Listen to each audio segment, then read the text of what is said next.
Hello, hello, hello. It's a brand new year. Brand new year. Welcome back. It's been a while. Hello, everybody. Welcome to Courtesy Call, the podcast where I rant about politics, world affairs, and societal issues. It is Sunday, January 9th, 2022, and yes, we are into the new year. Happy belated New Year's, everyone, and welcome 2022. Brand new year 2021 was an okay year, much better than 2020. I find that a lot of years out there are much better than what 2020 was. I'm sure all of you would agree with that. But 2021 was better. You know, it could have been better, but it was better than the previous year. We had a vaccine rollout plan. We've helped the economy more. We were able to spend time with our families. We're able to have social gatherings and events while staying safe. And, we didn't go into any lockdowns, really. So it was a good year. It was a good year. We had some good movies come out. We had some good musical artists come out with new singles. We also had we had a lot of stuff. No, a lot of sporting events. Had some issues, but we're able to progress. Most sports leagues were able to progress most of their season. I know right now the NHL and the NBA are going through some issues, and I think the NFL is having slight bit issues, but not as much as the NBA and the NHL right now. But yeah, overall, 2021 has been it was a good year. It was a good year. It was an okay year. Could have been better, absolutely. There could have been a lot of things that could have been better about 2021. But yeah, but we'll take it over 2020, of course. I think anybody would. But yeah, 2021 was a good year. But let's see what 2022 can bring. It's a clean slate. How many made their New Year's resolutions? How many of you made New Year's resolutions? Anyone bringing out the new year, new me attitude? It is a clean slate, so this is what I'm going to do different. I'm going to completely change, be a whole new person, something you do every year.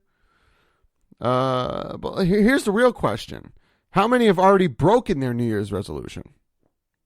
So, as a lot of people try to reinvent themselves and try to change who they are because it's a whole new year, and then they kind of fail at that within a couple weeks, a month, maybe 2 or 3 months at the most. So, according to the DiscoverHappyHabits.com, which is an online source that does these censuses, these surveys, and comes up with the statistics for random things. One of them is about those who keep New Year's resolutions versus those who fail.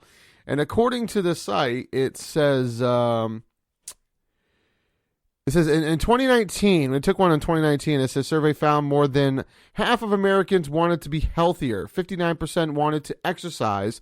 More than 54% said they would eat healthier, and 48% resolved to lose weight, which is good. I think that's awesome. That's more than I expected. I thought that the percentages were going to be less, but I'm glad it's higher than I expected.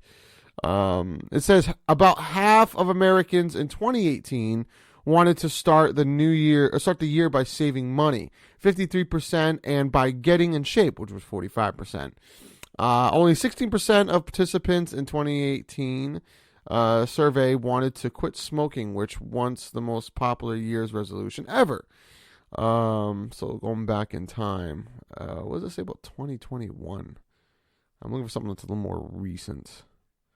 It says millennials on the West Coast are most concerned with getting a work promotion or raise in 2020. I can feel that. Lots of money, businesses going under, and the budget being tight. Wanting to get a raise so that way you can make your finances look better. You can look better in the wallet. I get that. It says also, let's see, 2019 statistics. 7% of survey participants stuck to all their resolutions in 2019. Good for them.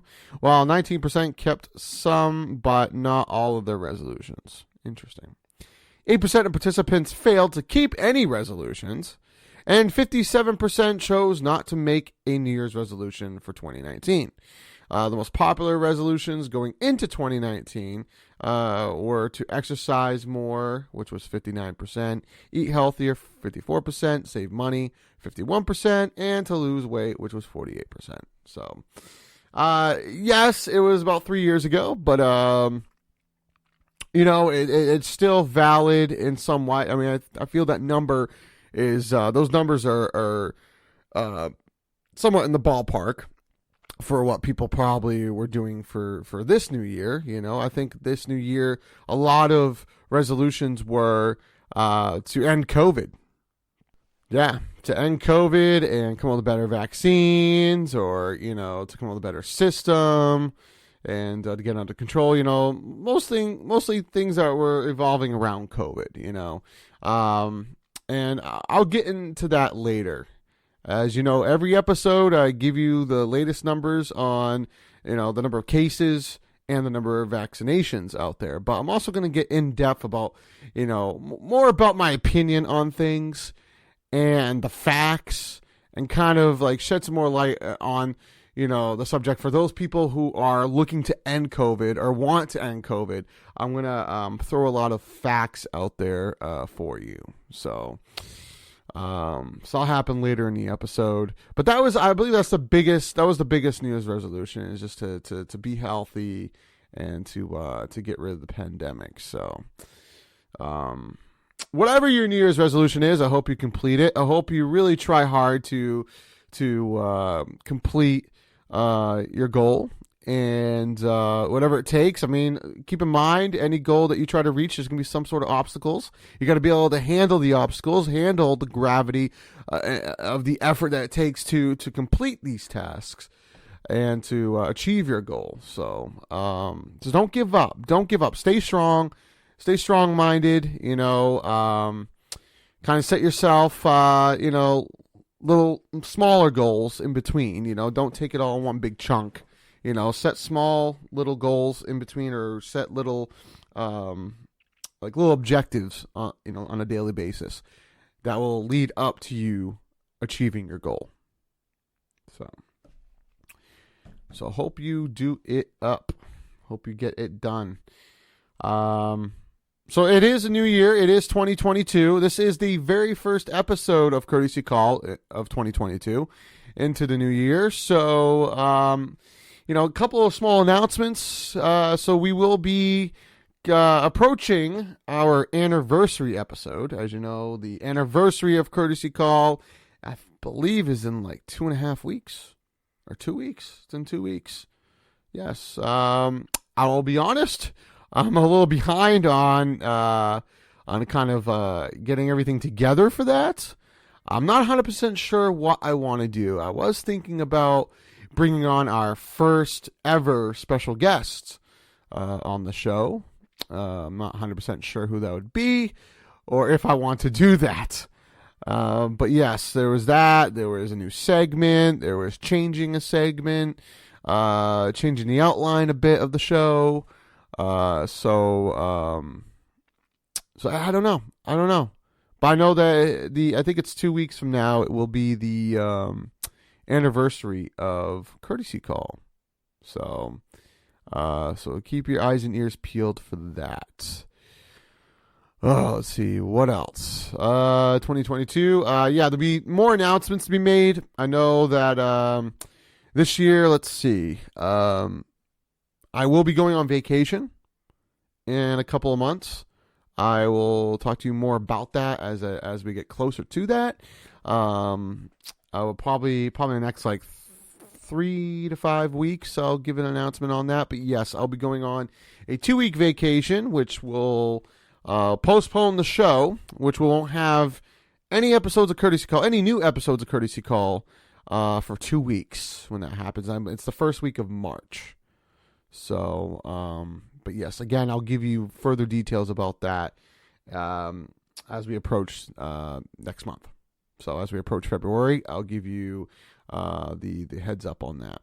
So let's see. I don't know. I think that's it. Just go on vacation. I might be going on another vacation in the summer, and I think that I don't know. I think I'm doing something for the holidays, but that's much later. I don't think there's anything else new to announce about the new year, other than it's a new year and welcome 2022. And I hope you guys. I hope it's a great year for all of us. That's what I want to say. Hope it's a great year for all of us. All right, well, now let's get into the headlines, shall we? Let's get into the actual podcast, other than extending the monologue here.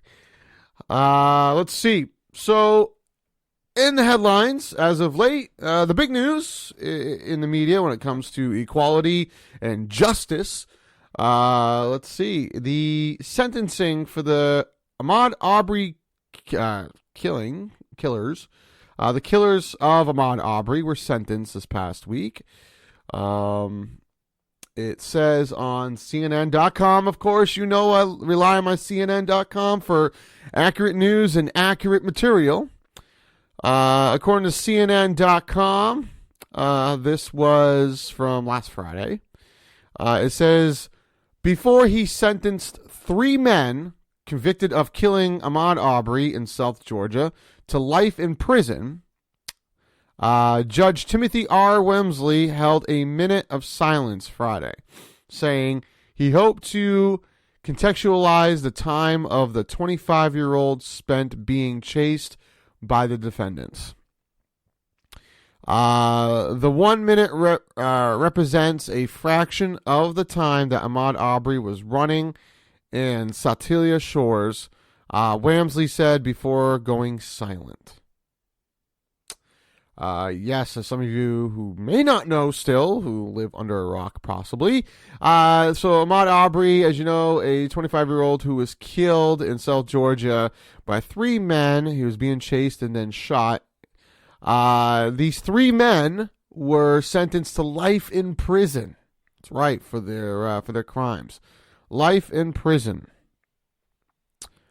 So, the pursuit of Arbery, this also says the pursuit of Arbery occurred for about 5 minutes. The judge said once he resumed speaking as father and son, Gregory and Travis Michael, and their neighbor, William Roddy Bryan Jr., chased a 25-year-old black man in their neighborhood outside Brunswick, Georgia.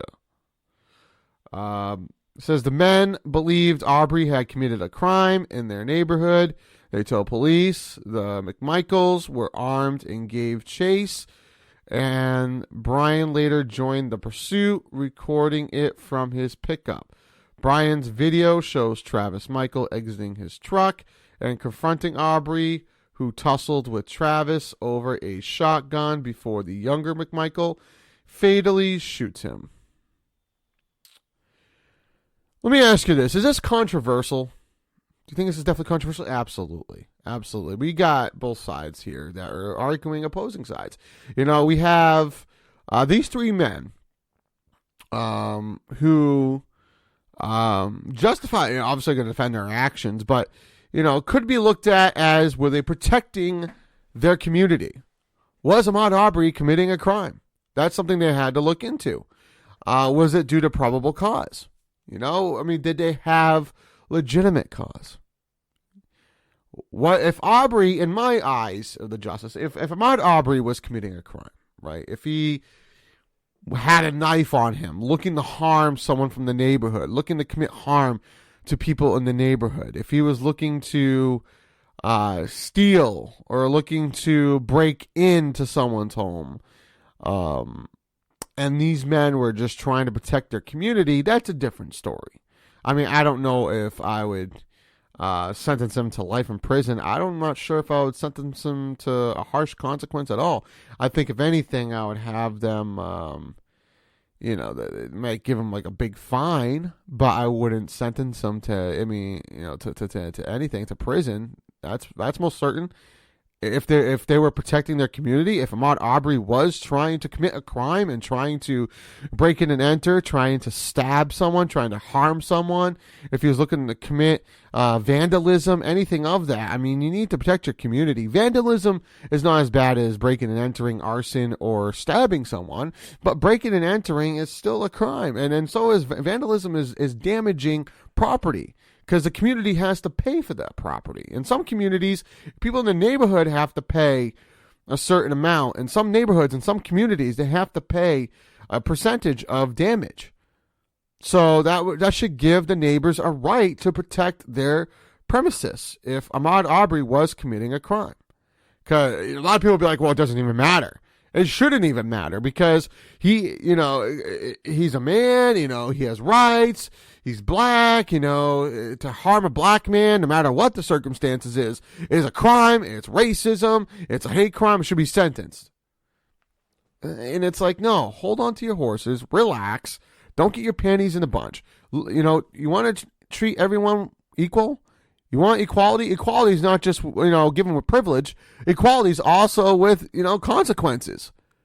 That is part of equality, and if Ahmaud Arbery was committing a crime or looking to commit a crime, these men had some right to engage Arbery and to fend them off out of their property. If Ahmaud Arbery was looking to commit a crime, these men were more in the right to confront Arbery than anyone. I mean, they're obviously, it shows they were definitely motivated to get him off the premises. They're definitely motivated to chase him out of their premises and not commit a crime. And, they probably could have handled it a little differently.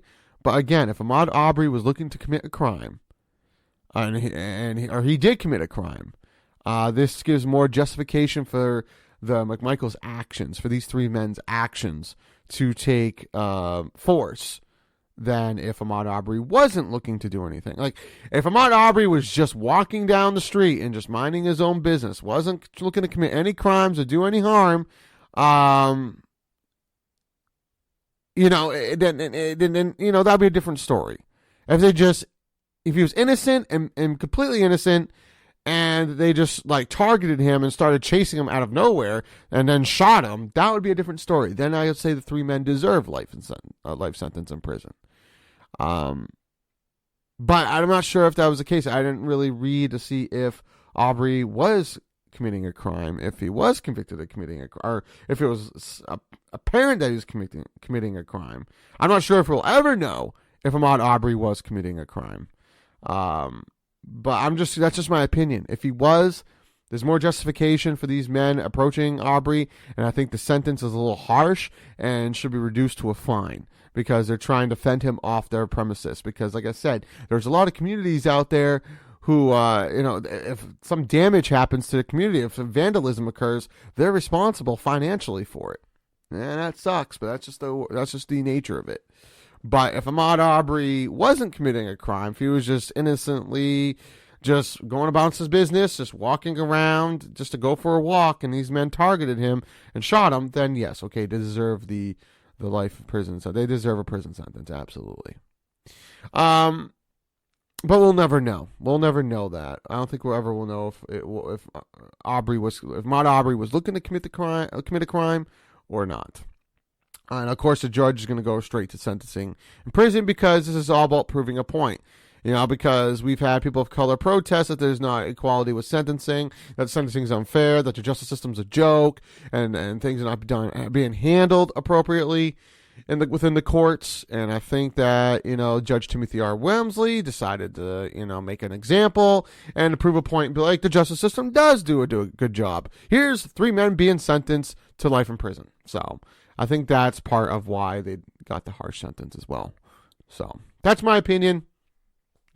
Sorry, you get what you get. All right, so let's get back into the headlines, shall we? So let's get into more headlines. Oh, so this is January 9th, which means 3 days ago was the anniversary of the Insurrection. It's not just Courtesy Call's anniversary that we're talking about here. No, the insurrection, which occurred January 6th of 2021 of last year. As we all know, that's when the former guy got up on the podium and confront or talk to already emotionally and aggressively charged crowd of his followers, and word context to context, pretty much just told them to storm the Capitol and destroy the Capitol, because if they don't take matters in their own hands, they won't have a country, right? And of course, his dumb followers would do exactly that. They would storm the Capitol. They would violently protest, smashing in doors, breaking windows, vandalizing some of the effects that are in there, artifacts that are in there, or some of the, some objects and historical, pieces of property in the White House, or in the Capitol building, excuse me. And they would, beat up police officers and kill a couple of people. It was a very violent and aggressive day. It was a massacre, and happened a little over a year ago, about a year ago, and so we reflect on that, what happened on that day, and what led up to that day, and what were the consequences so far. I mean, we have that moronic, beastly shaman, where that dingbat shaman guy, he's in prison, probably still complaining about. I think he's still in prison. He's complaining about not having health food, and because of the prison food. I'm sure prison food sucks. Well, don't commit crime, and you won't have to deal with it. And there's been a bunch of other people who were involved in the insurrection, who were sentenced to jail, who got a harsh sentence, and who were brought to justice. And there's still more yet to be brought to justice. They're still, in search of people who were involved that day. The FBI and the CIA, I believe, are looking into, or at least investigating more into it, and trying to find other people who were involved, who caused destruction and destroyed property. And those who committed harm onto police officers, because they should be brought to justice as well. So, yes, people are still being brought to justice and still being found guilty for their actions in the, with the insurrection. So, and there's some politicians, some government officials who remember that day, who are still sharing their experience, things they experienced on that day. And, so let this be a reminder that if you feel the need to take matters in your own hands violently and wrongfully against the law, you will be prosecuted and will be put to justice. So it's simple as that. So, it was a very dark day in America. Not as dark as 9/11 or Pearl Harbor, but it was the darkest day, one of the darkest days in American history. So January 6, 2021. The day that the former guy's imbeciles stormed the Capitol and destroyed property and people's lives. All right. Let's see. What else we got in the headlines? I think that was it. To be honest, I think that we reached most of the headlines that I want to discuss on this episode. So I think the other one was COVID, but we'll discuss that later. So that is it. So, well, we're going to take a quick commercial break. When we come back, let's see, we'll talk about, COVID. I'll give you the latest updates on the number of cases versus the vaccines, the vaccinations. Also, my insight on COVID and my opinion on everything so far. Also, the headhunt segment. And, of course, 2 new societal topics of my choice. But when we come back, I'll talk about and share latest updates on what our wonderful president has been up to. So still a lot to come, so don't go anywhere. Here on Courtesy Call. Does your plug-in fade too fast? Try new Febreze Fade Defy Plug. It has built-in technology to digitally control how much scent is released to smell first day fresh for 50 days. La la la la la. Subarus are made for winter with symmetrical full-time all-wheel drive, so you can help your friend when they break down in the middle of nowhere. Kelley Blue Book's most trusted brand. That's a Subaru. Morning. Can I have a coffee, please? We can do better than that. How about an acorn spiced latte? No, thanks. What about a nitro charcoal brew with dry ice? Oh, no. The charcoal purifies the soul. Just a regular coffee is fine. Thank you. Okay. Let's talk milks. We got okra milk, we have sloth milk, and then we have fresh unicorn milk. Only $12 extra. Isn't that right, Caliber? Whoa. I'll just do half and half. And my coffee? Okay, but first, Fomart.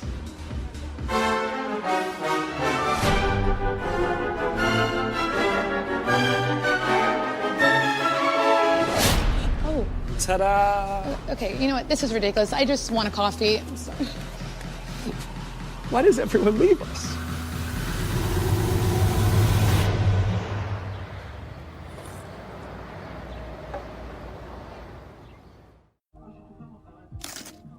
This Bud Light Seltzer lemonade is packed with lemonade flavor.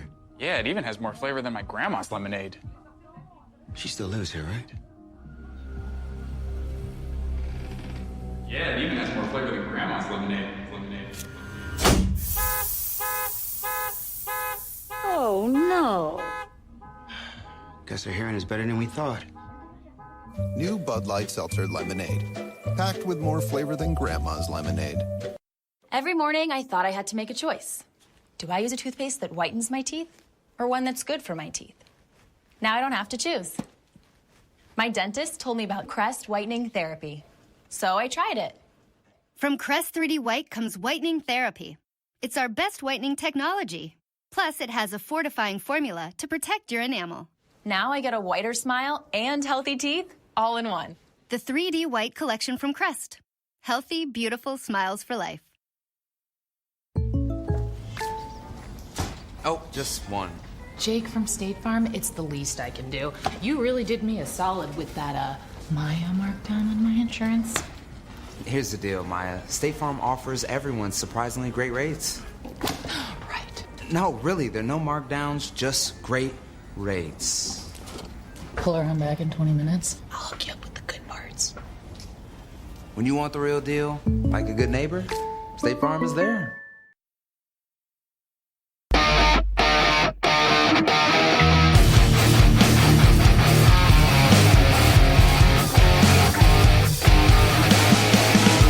Welcome back, everyone, to Courtesy Call Podcast here on IPMNation.com.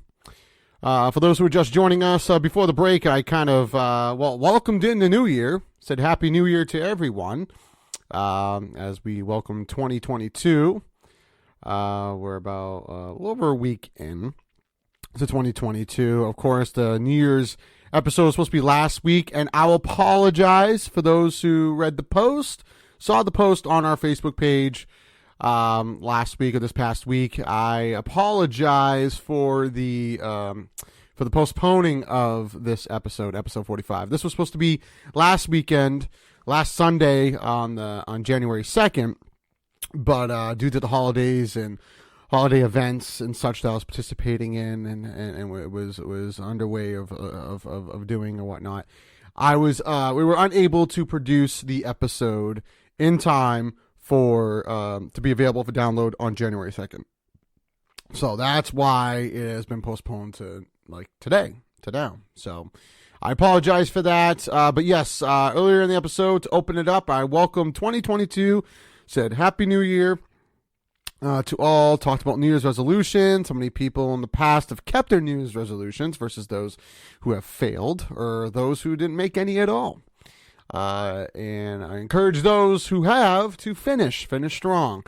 there are a lot of obstacles out there that come with great rewards. So no good goal is necessarily easy to accomplish. They're all going to come with, like I said, their own obstacles, their own struggles or challenges, I should say. So be strong, be tough, push right through them, accomplish your goals, your New Year's resolutions. So I also went into the headlines that I got mostly off from CNN, most trusted news source in my opinion. On CNN, I talked about the it being not only the soon-to-be anniversary of Courtesy Call. I did say that the anniversary of Courtesy Call is coming up soon, but also it is last Wednesday, was it? It was last Wednesday or Thursday was the anniversary of the Insurrection last year, where the bunch of former guys, idiot followers, decided to storm the Capitol and cause destruction and vandalism and violence and aggression on the Capitol. So, we are remembering 1 year later of that dark day in America. It was one of the darkest days of America, other than, of course, 9/11 and Pearl Harbor. But a very dark day in American history indeed. It'll go down as. So then I went into the verdict for the three men who were being charged of, for the killing of 25-year-old black man, Ahmaud Arbery. And the three men who were part of the murder of Ahmaud Arbery were sentenced to life in prison.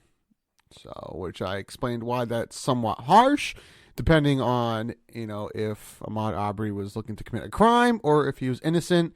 That all depends on how I feel about the sentencing. So, and I shared my 2 cents worth about that. So, and then, if any of you have any questions or comments that pertain to anything discussed on this episode or previous episodes, feel free to reach out on both our Facebook page and Twitter, which our Facebook page is facebook.com/courtesycallpodcast, and our Twitter is @courtesycall4u. That's the @ symbol, courtesy call, the number 4, and uppercase letter U. Let me know what you think. If you have any questions, please ask away. I will look at both those pages this upcoming week, and we'll address them on next week's episode, which will be episode 46, which will air 1 week from today, which will be Sunday, January 16th, 2022. All right. And here on IPMNation.com, of course. All right. For those who have listened to previous episodes, know what comes next. This is part in the episode where I give local businesses a plug and encourage you to, do business with these businesses as they have suffered from the pandemic and could use your help. Also, these businesses didn't have an ad available to make it through the rotation during the break. So I give them a shot and give them a plug in hopes that you guys will give them some business, some good business. So here we go. Without further ado. Moe's Italian Sandwiches, making the original since 1959 with locations all over the Granite State, including one in Dover, one in Portsmouth, and one here in Concord, New Hampshire on South Main Street. D Designs. For those looking to get great artwork done for either their website or business logo, feel free to contact Danielle Festa-Keefe at dgraphicsnh.com. That is dgraphicsnh.com. Danielle Festa-Keefe is not only a wonderful graphic art designer, but she's a very talented painter, and she'd like you to enjoy her artwork and artwork from her fellow friends in her new VR gallery. That's right. Danielle Festa-Keefe has taken note that, due to the pandemic, not everyone is comfortable and feels safe going out in public and going to, physically going to art galleries out there in the community. So she thought they could do it in the comfort of their own home by producing this VR gallery. What you do is you go on dgraphicsnh.com or dgraphics.com, or you can go on Danielle Festa-Keefe's personal Facebook page. She has a link on there that you can click on, register, fill out your name, fill out everything, all the general information, and then submit it, and you'll be directed to a virtual reality gallery room where you can actually interact. You actually can, using your cursor and your mouse, you can walk through these rooms that have actual paintings that she did by hand, that she uploaded into the program, into the portal. And you can view and appreciate and adore. And it's not just work by her, it's work by her fellow friends and colleagues who have submitted their artwork to be part of her gallery. So she would like you to enjoy it. It's pretty cool. It's pretty awesome. You know, due to the advances in today's technology, it has allowed us to enjoy certain things from the comfort of our own home. Not to be confused with lazy, but for a reason to be safe. You know, for to use it to be safe, right? Right. Soon, for those who are comfortable with going out in the community and actually going to physically going into an art gallery, she is looking to open up her own art gallery at a location, I believe, in Dover, New Hampshire. And in Dover, she'll have it available to the public. And again, it won't be just her artwork. It'll be artwork from fellow friends and colleagues that she'll have on display. And for those who appreciate the views of wonderful paintings, water paints, watermarks, stencils, whatever, the type of artwork it is, it's beautiful, it's gorgeous, and it's therapy. It's awesome. So again, hit up Danielle Festakeef, dgraphicsnh.com, and join in on her virtual reality art gallery and soon to be physical art gallery, actual art gallery. So, all right, Crawl Space Audio. Crawl Space Audio. If you are looking to do any audio projects, such as podcasts, or you're a musician looking to record your work, please feel free to contact Dave Swillem at 603-275-2020. That is 603-275-2020. The Cake Fairy Bakery, located at 110 Old Londonderry Turnpike Road in Hooksett, New Hampshire. They're a wonderful bakery. They're privately owned by this Italian family who makes wonderful desserts and does it the right way, in my opinion. They serve wonderful baked goods such as pies, cakes, cannolis, cupcakes. They also have dessert logs and such. But what they're best known for is their eclairs. And if you like eclairs, you're going to love this place. And if you think eclairs are just okay, this is going to change. This place will change your mind. They have wonderful eclairs. They're nice in size. The custard's made just right, not too sweet, nice and buttery and creamy, the way you would like it. They have wonderful decadent fudge frosting that's on top. That's just, together it's just magic. It's just awesome. So again, that is the Cake Fairy Bakery, located at 110 Old Londonderry Turnpike Road in Hooksett, New Hampshire. Speaking of bakeries, we have Clem's Bakery, located at 29 Indian Rock Road in Windham, New Hampshire. They also serve wonderful baked goods such as pies, cakes, cannolis, dessert logs, and eclairs, and other baked novelties. But what they're best known for, in my opinion, is their donuts. They have wonderful donuts, and those who love donuts are going to love this place. They make their donuts nice and fresh every day with all the traditional kinds that you would love, such as old-fashioned, honey glaze, chocolate frosted, vanilla frosted, the wonderful traditional jelly-filled, and, of course, the beloved Boston cream. But what their best set of donuts, in my opinion, are both their vanilla and chocolate cream. And no, they're not together, although that would be a great idea.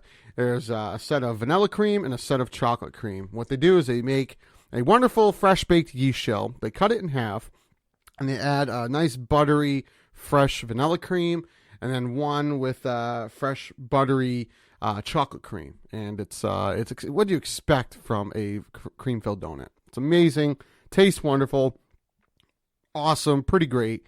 So definitely visit them. They're called Clem's Bakery, which is Klemms Bakery, located at 29 Indian Rock Road in Windham, New Hampshire. So there's the plug. There you have it. Visit these businesses, give them some business, help them. They have been suffering since the pandemic. They could use a little bit more business. Business has picked up a little bit, but not that much. Still could use your business, customers. So go support them. So, all right. Well, let's get back into things, shall we? Before the break, I said I'll talk about what our wonderful President Biden is up to.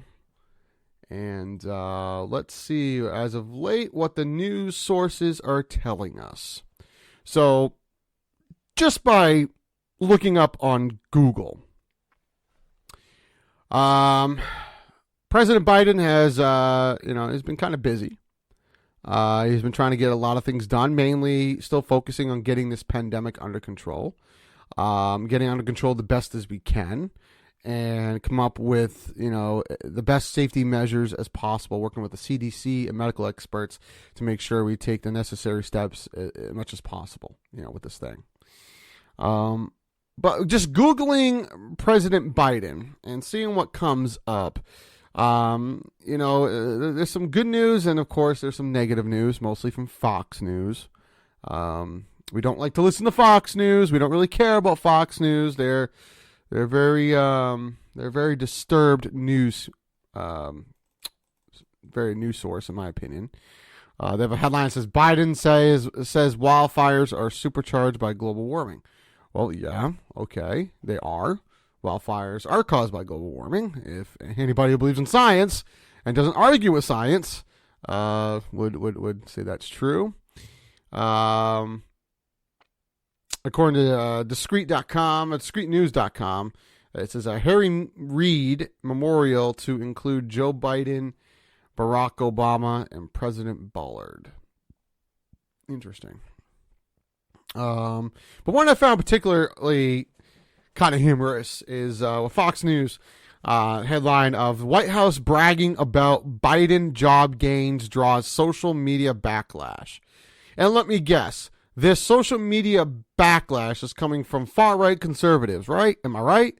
It's a far-right conservative followers, because President Biden, I told everybody, I've been telling people for many episodes that President Biden right now, his numbers have been down for a while because, there's people are demanding too much of what can be done right now, and I will be honest. I'll admit that his handling of Afghanistan was poor. And there's a couple of other issues he could have done a little bit better. He could have handled better. I understand that. Okay, and I agree. But I think overall, majority of what he's been doing it pretty good. And I think so many people are sensitive and so easy to jump on him because there's a lot of people who are on the fence about him to begin with. And when he did something, when he made a mistake, those people pushed over to not really caring for him and not supporting him. So that's would cause his numbers to go down. But I know he was up to a lot of good. I know he's still got a lot of good things on his agenda. I mean, I believe in 2 weeks, it will be 1 year that he has taken office. And so it's not fully a year yet. And he's still got a lot on his agenda that he's going to complete. It's just he spent most of his first year in office trying to get this pandemic under control to the best of his ability and trying to make sure that we're staying safe as much as possible. But, once we have everything in check and once he is finished doing what he needs to do with the pandemic and this whole issue, he's going to move on to other things. He's going to.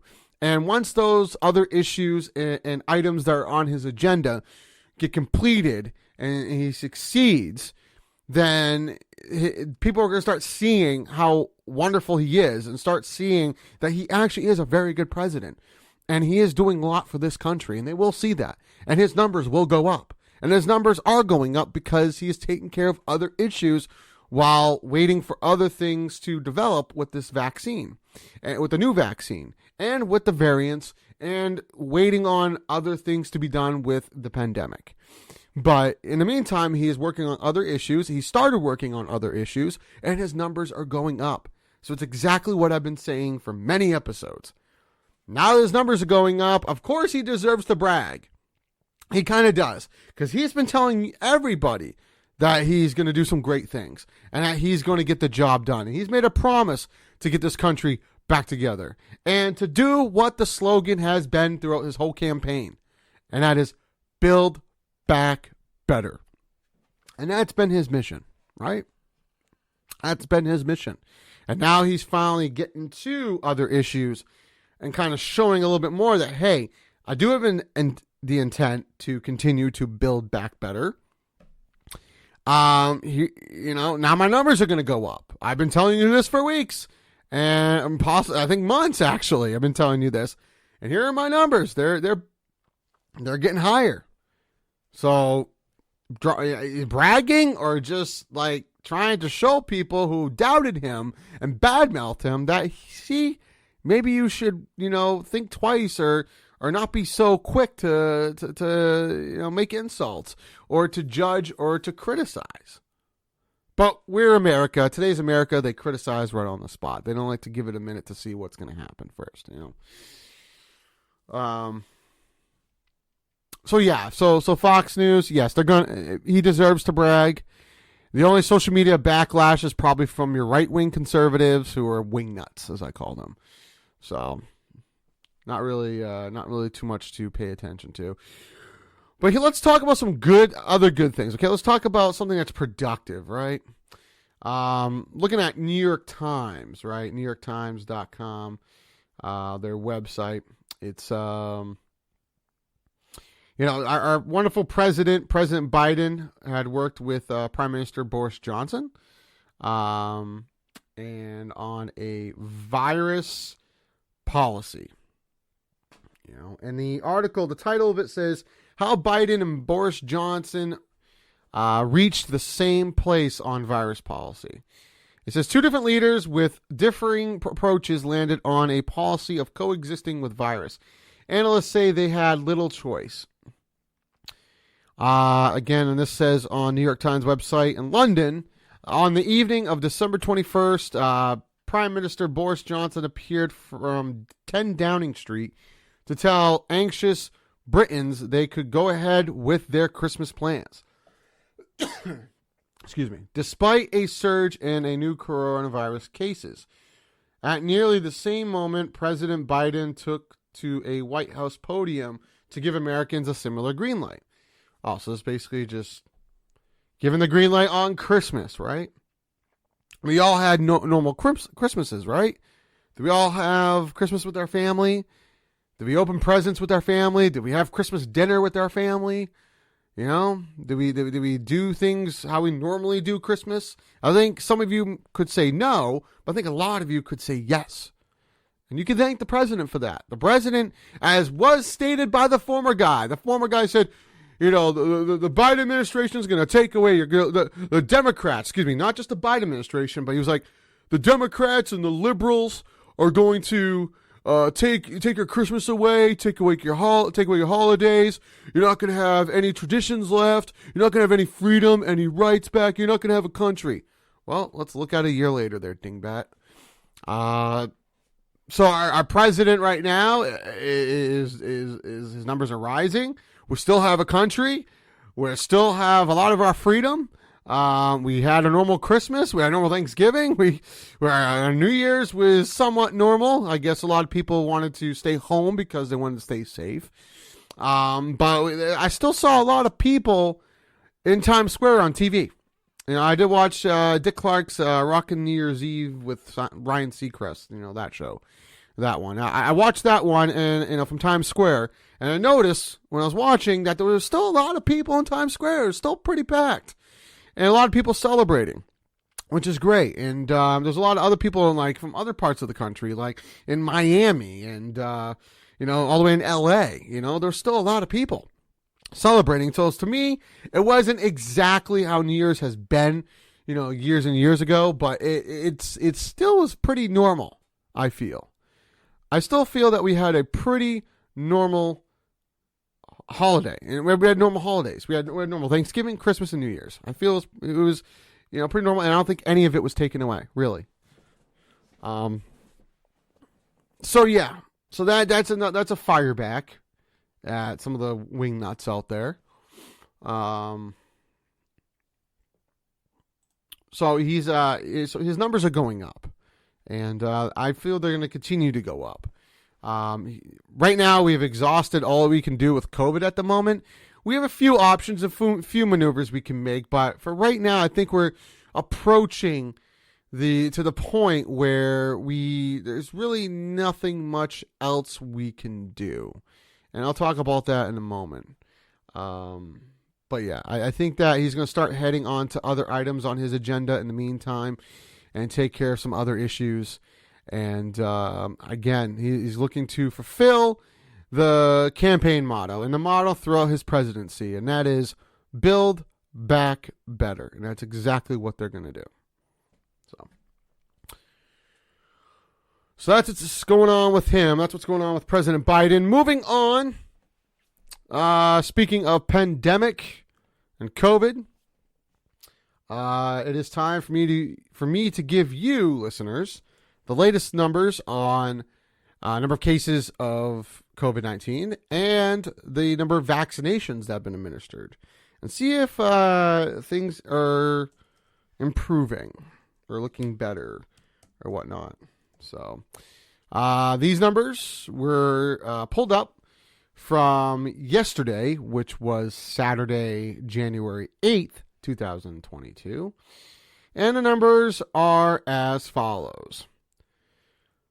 So for the number of cases here in the United States, we have a total of 59,399,667 total cases here in the United States. Without that number, sadly and very unfortunate, 835,150 total deaths. Very sad, very, very unfortunate.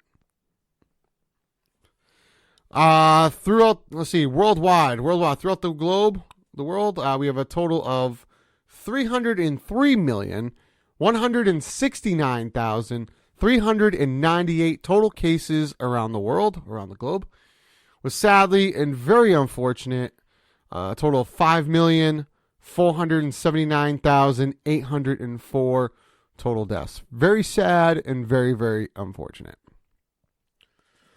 Excuse me. Here in the Granite State, here in New Hampshire, we have a total of 214,572 total cases here in New Hampshire. Without that number, sadly, very unfortunate, total of 2,019 deaths. Very sad, very, very unfortunate. Now, the cases are going up. Yes, the numbers have gone up. They have. But like I've said for many, many episodes now, that we need to focus more on, like, not necessarily the cases going up, but more of how many of these people are fully vaccinated. That's what we need to focus on. That's the number right there. It's not exactly the number of cases. It's how many are fully vaccinated at this point. And I've stated for many, many episodes that the numbers are going to go up. The number of cases are going to go up because we're not curing COVID. We're not going to cure COVID anytime soon.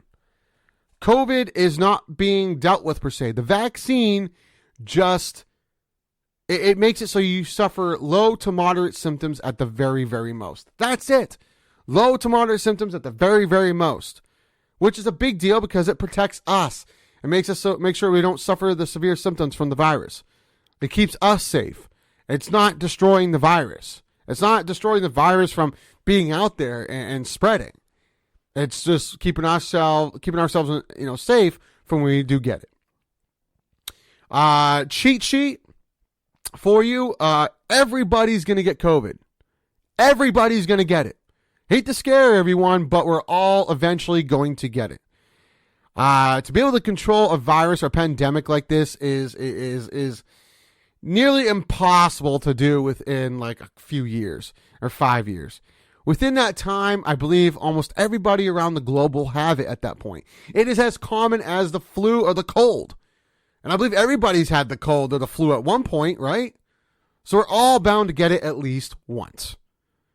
So I think that, people making a big fuss about the number of cases and making a big deal of the number of cases going up and the cases are rising is foolish. It is foolish. I don't think that, excuse me. I don't think that that's something that, is something we should necessarily be worried about and putting so much, energy and worry in. We should be looking at how many of these people are fully vaccinated. Because if you're fully vaccinated, you're going to be fine. You're going to be fine. Both the CDC and medical experts have stated numerous times that you are going to be safe and fine if you're fully vaccinated, especially if you have the booster. You should be safe if you get the virus, you know? But you still can contract it. You still can give it off. You still can pass it on to other people. And those people need to be fully vaccinated to stay safe. So, and then who knows? Maybe annually we need to keep getting vaccinated. Maybe every 2 or 3 years to get vaccinated. I don't know. All I know is that we're all going to get COVID at some point. We need to stay safe. We need to get vaccinated and do the right thing. So, big fuss about it. And I think the government is being a bunch of idiots right now, kind of making such a big deal over the cases going up.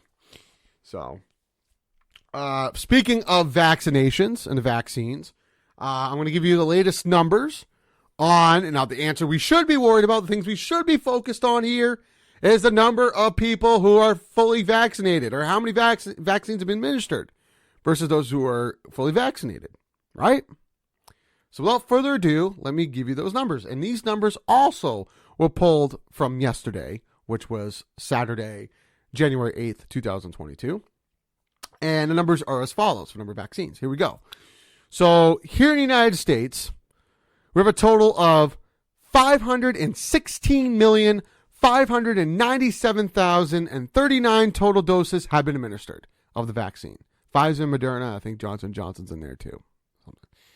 Out of that number, 205,623,086 people are fully vaccinated, which leaves it at 62.4% of the nation's population are fully vaccinated. 62.4%, which is a jump from the past week or two, where it was only, I believe, at 60, right? 60 or 61. Yeah, it's a bit of a jump. It's over a percentage, which is big.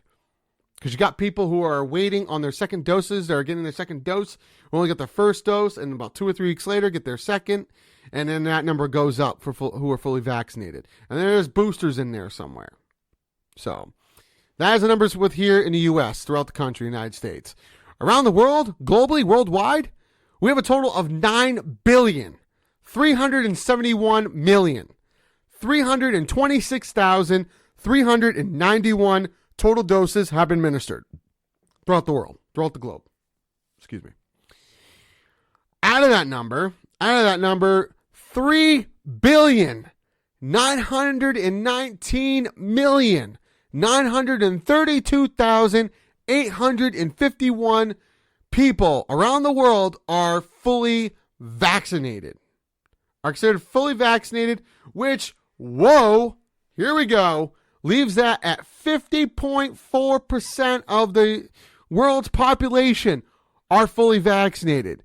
That's right, slightly more than half, more than half of the world's population are fully vaccinated, which is a huge jump from what I remember 2 weeks ago, where it was like in the 40s, low 40s, I believe. So that's a major increase. I think it's almost 8 to 10%. 8 to 10% are getting fully vaccinated, because I understand, with this new variant, these new, cases on the rise, people are seeing what's going on. If you're not fully vaccinated and haven't gotten vaccinated to get the vaccine, they're seeing the repercussions you get from it. And they want to stay safe. So they're going out and getting themselves vaccinated. Okay? So we went from lower 40s to now the 50s, a little over the 50s, slightly over the 50% mark in just like 2 or 3 weeks, which is a huge jump. So there are people, there's a big wave of those who are waiting for their second dose who got their second dose. And now we have a major jump in vaccines. Right? Now you look around and you say, okay, I got the U.S., I got worldwide. It looks like a lot of people are getting vaccinated. A lot of people have the vaccines in them. It's starting to get in good percentages of people who are fully vaccinated, which is looking good. Now, what about the Granite State? What about state of New Hampshire? We're in New Hampshire, man. We're not here all over the Granite State of the world. Okay. Well, here in the state of New Hampshire, here in the Granite State, we have a total of 2,430,393 total doses have been administered here in the state of New Hampshire. With out of that number, There 917,641 people who are fully vaccinated here in the state of New Hampshire, here in the Granite State, which leaves it, at 67.5% of the state's population here in the state of New Hampshire who are fully vaccinated. 67.5%. That is huge. That is huge. That is pretty much herd immunity numbers at this point. And it's going to reach 70%, I could see. And I said by New Year's, right? And it reached over 65. And it jumped a couple more percentages within 2 or 3 weeks. And that's awesome. So I would say definitely by the end of this month, beginning of next month, it should be in the 70s. 70%. And you say 70% of the state's population who are fully vaccinated. And we're looking around about how the state's well-being is with the whole virus, right? With the whole thing. We're also looking at the U.S. and this country. It's at 62.4%. Gone up by like 1% within like 2 or 3 weeks. I say by the end of this month, beginning of next month, it should be almost in the 70s. Almost in the 70s. And then given worldwide, around the globe, I would say it went from lower 40s, a lower like 40-something percent, to now 50.4%. A little over 50%, slightly over 50 in 2 or 3 weeks. So I say at the end of this month, beginning of next month, it should be in like almost the 60s, in the high 50s, I would say, almost in the 60s.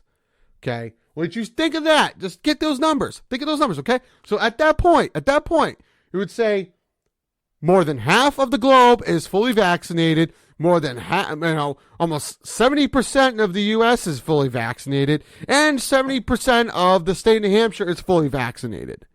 So, but yet we're worrying a lot about the cases rising.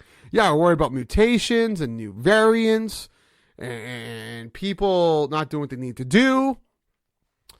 But here's the thing. The CDC and medical experts say that the variants that are out there, if you're fully vaccinated, you should be fine. Those who have been infected by the variant have shown like almost no major reactions to it. It had almost no health effect or damaging effects to these people who have contracted the new variants. They're not that strong. It's like the Omicron variant. The Omicron variant is kind of weak, but it's the most transmissible. In other words, you can catch it. It's the most contagious is the Omicron variant, but it's not the strongest. It's kind of on the weak side. So if you do get it, you'll get like maybe a cough, a slight fever for a few days, and that's it. Delta, you'll get like a fever, a cough, a stomach ache, a headache for almost a week, and then you're fine. And Delta so far is the strongest variant. The French variant, which is was it IHU or something like that, or IUH or something. This new variant, the French variant, is weak from what I understand. It's one of the weakest. So we don't know how transmissible it is because it's such a low number and just came out. So all in all, I believe that it's showing that we have a vaccine that works. Absolutely, the booster should give it more of effect. And we're assuming and hoping, and I hope that the scientists who came out with the vaccine has not just stopped making vaccines or stopped, trying to find a better vaccine or a stronger vaccine.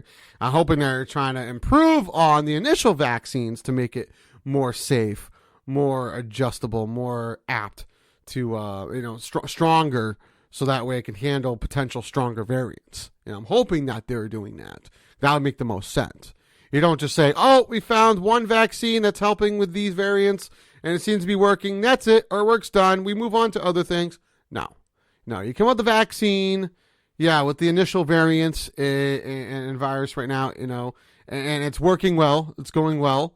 But you shouldn't stop there. Your motive should be, okay, we have this vaccine out now. Now we got to come up with a better vaccine for potential stronger variants. We know there's going to be stronger variants that will be produced and thrown out there eventually because there's variants coming out left and right. So, we want to make sure we have a vaccine available just in case a stronger variant comes out where the vaccine we have out now doesn't do well against and is not that effective against. So in case of that situation, we should come up with a vaccine that's stronger, still safe, but stronger and can handle the bigger variants, a potential stronger variant than Delta. You know, so as long as we got vaccines, strong, reliable vaccines, I think we're in good shape, guys. You know, and I think that it's gonna be just like the flu and the cold. Your body's got to recognize it and notice it. And once it like takes note and understands the virus, and your immune system is familiar with the virus, it can now react more effectively, and you could fight off the virus quicker. And then, like I said, it'll be just like the flu and just like the cold. You know, just like the flu, we'll just take a bit, but once our systems get immune to it and understand it, it can fight it off more effectively. So I would say don't freak out. I think, the government needs to relax. Cases are going to go up. People are mingling, so the cases are going to go up. People are hanging out, and they should be. The thing is, though, they're not hospitalized, are they? Because, no, they're not. The ones who are vaccinated are not hospitalized because they're vaccinated, because they're safe, and they fought off the virus within a short period of time. And now they can go on and continue to do other things. You know? So, all in all, we need to relax. And like I said earlier, we are all going to get COVID. We are all going to get the virus.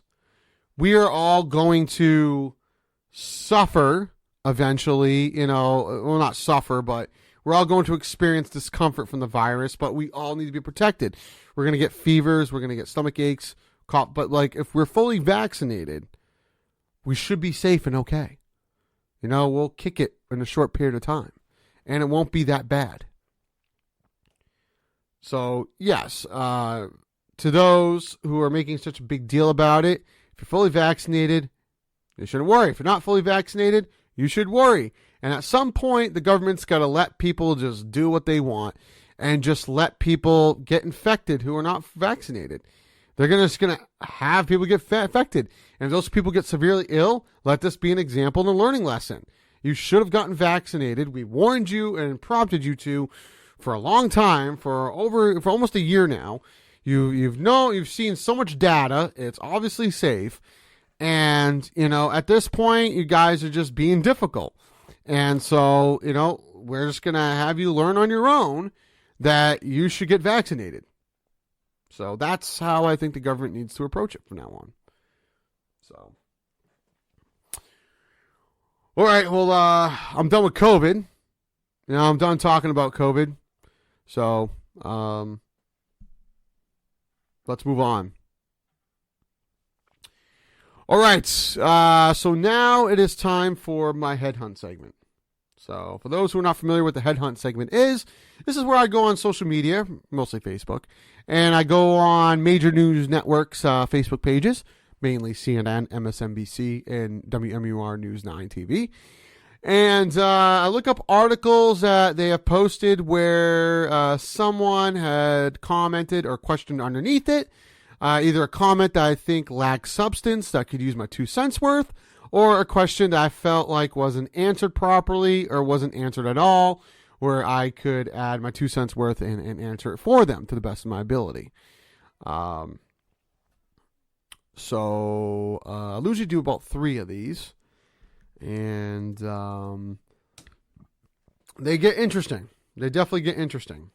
So the first major news network's Facebook page is CNN, of course. It's the major news network I trust the most because I believe they're reliable and they're the most accurate. And, for a centrist like me, they are right in the middle. I believe they do complement the centrist political stance, the independence ways of seeing things better than other news networks out there. So... and this one,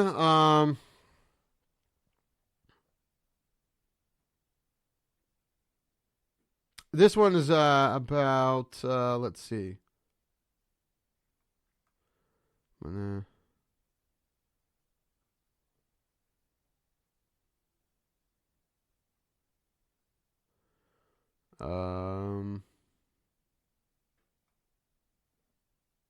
Mostly, see, a lot of people are kind of getting it now. Because when I first started with the show, with the podcast, like last year, there was a lot of people making a lot of nonsense comments, and it was like, it was so easy to find something that I disagreed with and, wanted to fire something at someone. But now people are starting to get it and starting to understand, and they're actually like putting stuff down that they're actually commenting things that make sense and have substance. But let's see.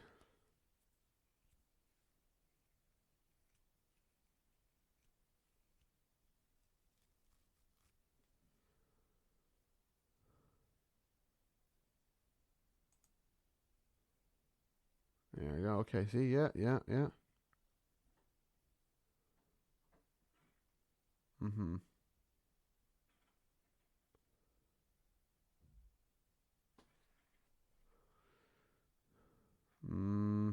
I don't know. I'm kind of trying to find something here.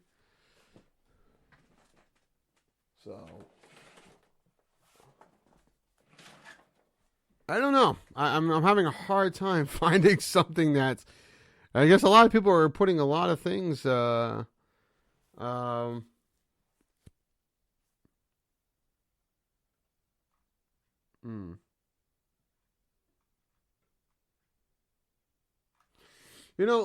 me go fishing a little bit more, because wow, people are really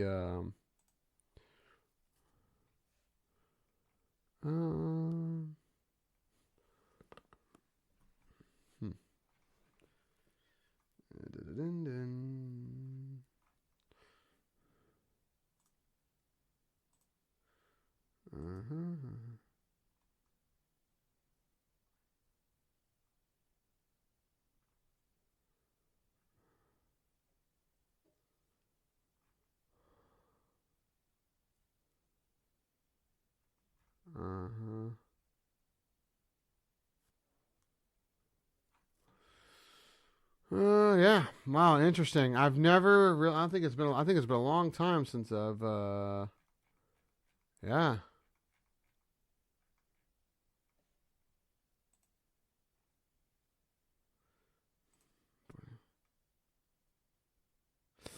All right. So here we go. I found one. Here we go. So this article was posted from yesterday. It was yesterday afternoon, and it was on CNN's Facebook page. It's about the mainly aiming towards January 6th, and because our democracy was damaged on January 6th of last year. It says, a citizen's guide to saving democracy. Zachary B. Wolf speaks to an array of experts about what ordinary citizens can do to protect democracy in America. And the title says, Analyst, a Citizen's Guide to Saving Democracy. And a woman by the name of Susie says that no one believes anything CNN has to say. And I take it that she's not on board with what CNN says, of course, and she disagrees with pretty much everything that they say. Well, here's the thing.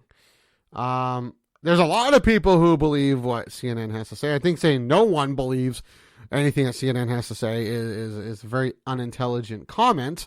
I believe what they say. I believe in things that they say are true, and I know there's a lot of people that do as well.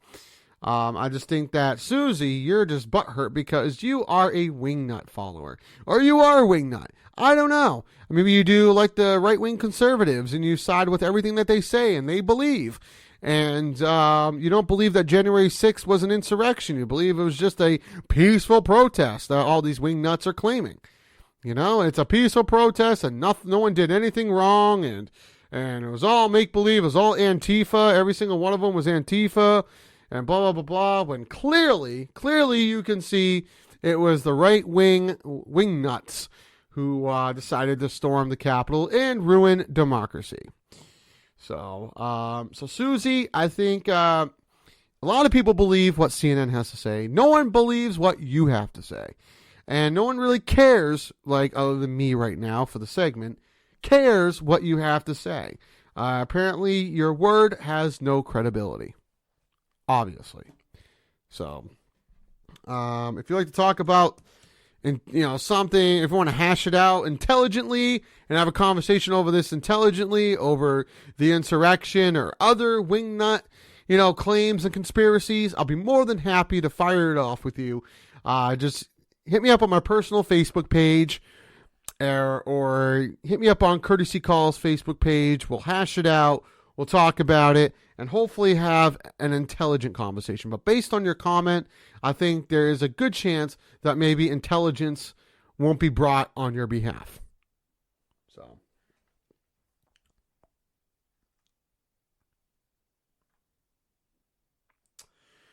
all right.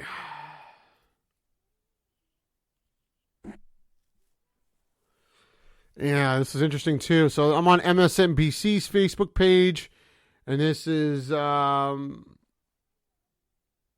guessing that this is also aimed at January 6th, has to do with the January 6th insurrection from last year. It says on the article, I felt pity for those who still feel like they have to defend the indefensible. Joe Scarborough says, what they're spewing is not just silly, it's un-American. And this is on Joe. Thursday reminded us of Capitol Hill. It was last Thursday, the January 6th. The anniversary of the January 6th insurrection was last Thursday. It reminded us of Capitol Hill officers' sacrifices and how far the House GOP has fallen.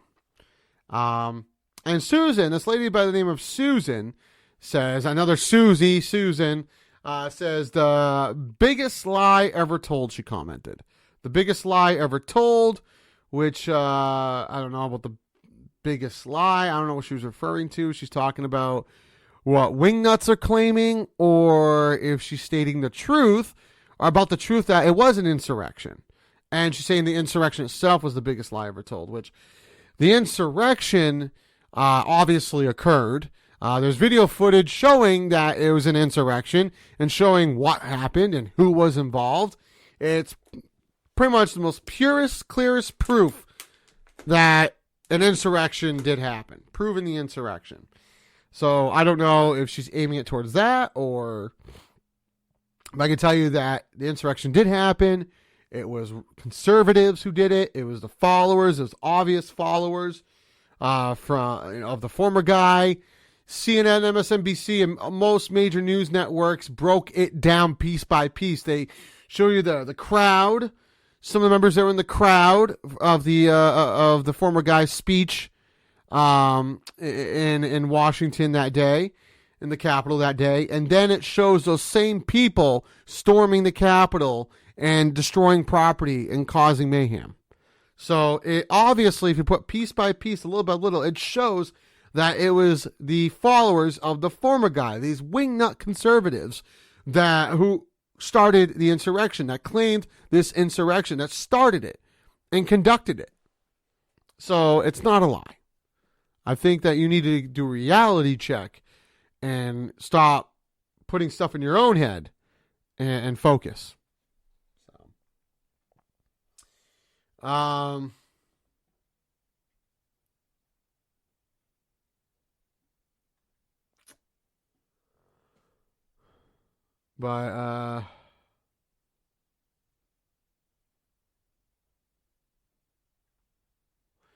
So the lie, I think what you might be talking about is, that the election was stolen, that's the biggest lie. That's the biggest lie. Yeah.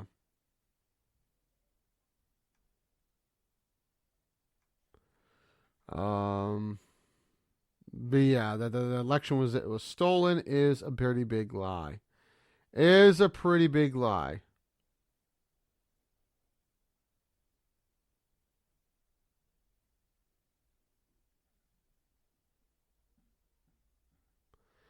Let's view more comments on this. Okay, so here's a man by the name of Pete. Pete says, comments underneath an article that says, let me read the article first. I think it's really important that we not whitewash that speared and perpetuated this big lie, ultimately resulting in this insurrection, Rep. Presley says. Of course, the big lie is that the election was stolen. That's the big lie, and that's what fired this whole thing up. And the former guy promoted the big lie and got his followers riled up in the Capitol and sent them to the Capitol building to take out their frustration on the Capitol in the most inappropriate way in American history. So about the January 6th insurrection, this guy by the name of Pete says, MSNBC, no one takes you seriously anymore. Pretty similar to Susie's comment on CNN that no one believes what you have to say, something along those lines. So I take it that Pete is in denial about the insurrection and doesn't care to hear the truth. And it seems like someone's butthurt to, it's kind of in a way, I think Pete sees and probably understands now that it is the truth. Whether he wants to admit it or not, knows that it's the truth, that it was an insurrection caused by the right-wing conservative wingnuts. So, and they hurt democracy. It was the wrong way to protest. The election was stolen was the biggest lie in American history. It was a very big lie, and that it was very wrong for them to do. And this, and we should never forget. We should always bring this up, and those who committed it should be put to justice. So, simple as that, Pete. So, be in denial all you want, but I think a lot of people don't take you seriously. I don't think they ever have. Someone like you who's in denial of the insurrection is a loony, and I don't take loony seriously. So, yeah. Let's see. What else? Oh, yeah. WMUR News 9. Let's see what you're up to.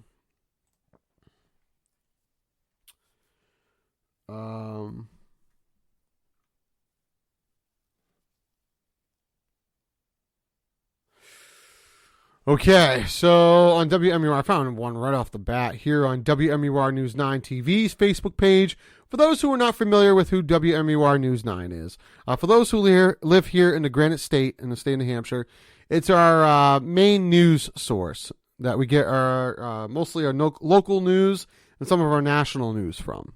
So, and on their Facebook page, they posted yesterday afternoon an article that's about the, speaking of COVID and about the pandemic, about boosters. I was talking about boosters in the pandemic earlier. It says 6 sites are open to walk-in participants. Exeter, North Haverhill, West Lebanon, Manchester, Milford, and Concord, New Hampshire. Or a list of them. For walk-in appointments, allow at second booster blitz for the booster shot. And this wise ass, this person, this K Neptune Rex.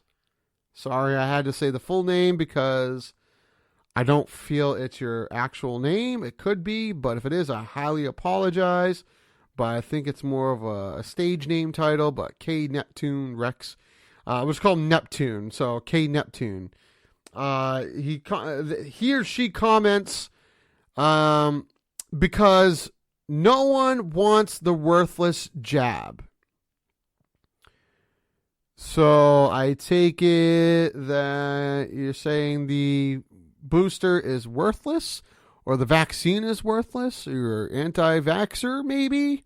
I'm leaning towards you are a anti-vaxxer.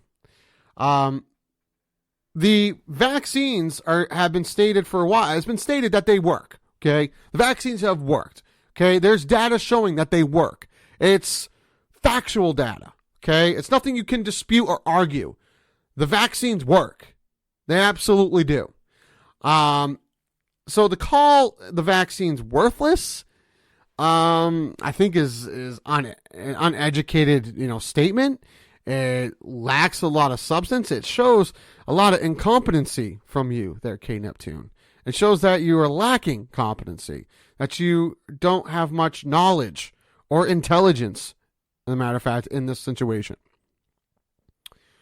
But, the vaccines work. They're not worthless, so that makes them definitely not worthless. The boosters, from what I understand, help out a lot as well. If you're talking about the boosters, there still could be more information out there about the boosters, because the boosters are fairly new compared to the two main vaccines, right? The two vaccines. So, I guess you could criticize the booster a little bit, but from what I understand so far, the boosters have been proven to work. They work. And so the fact that they do work, the word worthless is no longer valid. It would make no sense to call it worthless. So maybe when you make a comment next time, maybe think, does my comment make any sense, or am I just venting? I guess you're just venting, but if you're looking for any intelligent or competency behind it, there's none. There's none. Meaning your comment was, in layman's terms, kind of stupid. It was not intelligent comment at all. So, but I'm pretty sure WMUR News 9 doesn't really care about your nonsense. I'm pretty sure they respect everyone's comments, but they probably don't look at yours and think that has any value to it, because it doesn't. So, but I'm sure they'll thank you for posting. So, and I thank you all for posting and participating and sharing your 2 cents worth on social media. That gives me the material to kind of pick you apart at, and to answer your questions, and to shed more light on the confusion out there in society. So, but yeah. So that wraps up the Headhunt segment. We're going to take another quick commercial break. When we come back, it's the 2 societal topics of my choice. So don't go anywhere. Still more to come here on Courtesy Call. Coming in to get a deal that includes existing customers. He's probably 5'8", but we'll give him an even 6'1". It's this guy! Wait.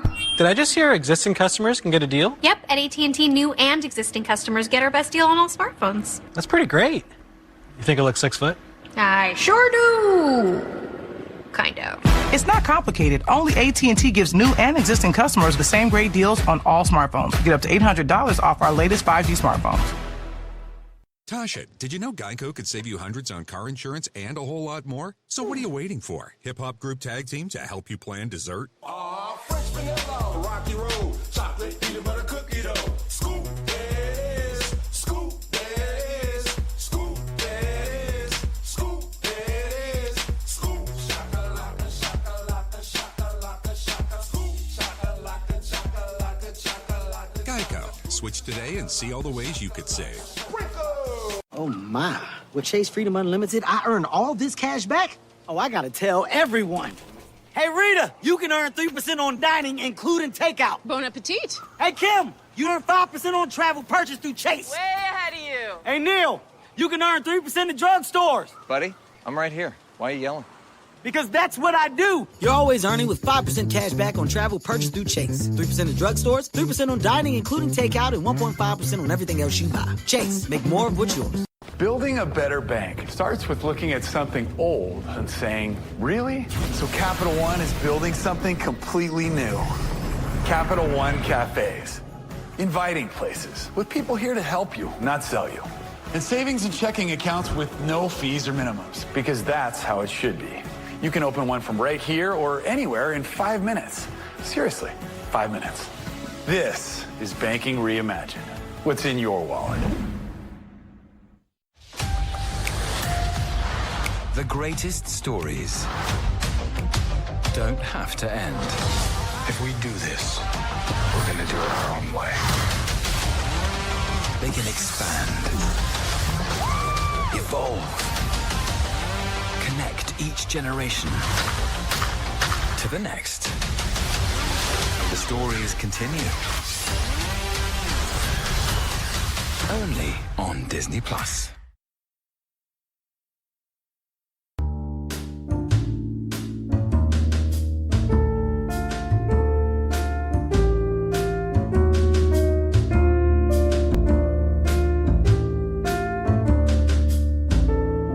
Welcome back, everyone, to Courtesy Call Podcast here on IPMNation.com.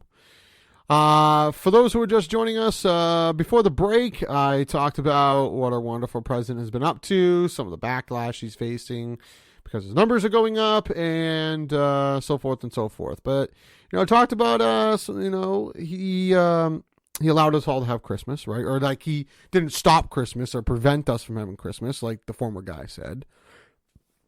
He had made sure we had the most normal Christmas we possibly could have while staying safe, right? Right. So I talked about that. Also gave the latest updates on COVID-19 and the vaccinations, and share my 2 cents worth about COVID, that we have nothing to fear really because most of us are fully vaccinated. The numbers are going up. I understand that, and we need to be mindful of the numbers going up, but on the same token, we need to relax. COVID's not going anywhere. We're not going to cure it. If we do, it's not anytime soon. It's going to be just like the flu and the cold. It's going to be regulated, and it's going to be continuing every year. We just need to make sure we're vaccinated and make sure we take good care of ourselves and stay safe. Our bodies need to recognize the virus. Once it does, it can attack it more sufficiently, every time. And again, it'll be just like the flu and the cold. So, but get yourselves fully vaccinated. It's not the number of cases, it's the number of people who are fully vaccinated, which that number's gone up dramatically, which I'm very happy about. And I'm proud for everyone who got themselves fully vaccinated, who got the shots. And continue to do so. Those who have yet to do so, please do so. It's essential to your safety, to keeping yourself safe, and to be able to, fight off the virus very quickly, when you catch it. So, but congrats to those. Good job for those who are fully vaccinated and got the shots. So, hope the number keeps rising. I hope that the number of shots or the number of vaccines, increases. And, I hope the government and businesses and other organizations can relax and not worry about anything and not worry about the numbers going up, because the vaccine can handle most, if not all, the variants. Pretty much all the variants is what CDC and medical experts have stated. So, and then I went, after that, I went into the headhunt segment where I talked about, actually shed some light on people's, ignorant comments, mostly about the January 6th insurrection. As you know, last Thursday was the anniversary. It was a full year since the insurrection last year. Hurt our democracy, and where our capital was destroyed by the former guy's wingnut conservative followers who destroyed democracy that day. So, and are still being held accountable for their actions, and there's still investigations undergoing right now to hold those who were guilty, accountable. So, if you have any questions or comments that pertain to anything that was discussed on this episode or previous episodes, feel free to hit us up on both our Facebook and Twitter accounts, which our Facebook is facebook.com/Courtesy Call Podcast, and our Twitter is @Courtesy Call for you. That's the @ symbol, Courtesy Call, the number 4, and uppercase letter U. Let me know what you think, add any questions you have, and I'll gather them up this upcoming week, and we'll address them on next week's episode, which will be episode 46, which will be available for download a week from today, which will be Sunday, January 16th, 2022 at 10 a.m. here on IPMNation.com. I hope you guys are enjoying your weekend, or what's left of it. I hope you guys are enjoying the snow, are undergoing some winter activities like skiing and snowboarding, sledding, tubing, snowball fights, building snowmen, enjoying the winter season, enjoying the New England's premier season known as winter. This is one of the things we're known for here in the Northeast is getting abundance of snow and enjoying fun activities in the snow. So, I know for me personally, I love to ski. I do ski occasionally, and I tube. I go tubing as well. If it's just for fun with there's any kids out there that we're watching over or that we're sitting for someone. We're watching someone's kids or we're interacting with kids and hanging around with other people. Or the kids that are within our folks. We'll take them tubing and we'll enjoy that. I also, like I said, I ski. My lady snowboards. My lady Megan, she's a snowboarder. She snowboards locally, and sometimes she'll travel to snowboard at other mountains throughout the Northeast, and sometimes over in Western Canada. So yes. Right now we're in winter, and I guess those are the fun parts of winter. The least favorite parts about winter, of course, is clearing off our vehicles with snow.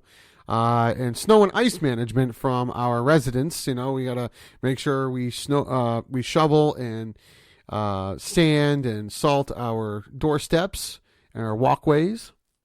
And to do some maintenance in our driveways too. I guess that's our least favorite part.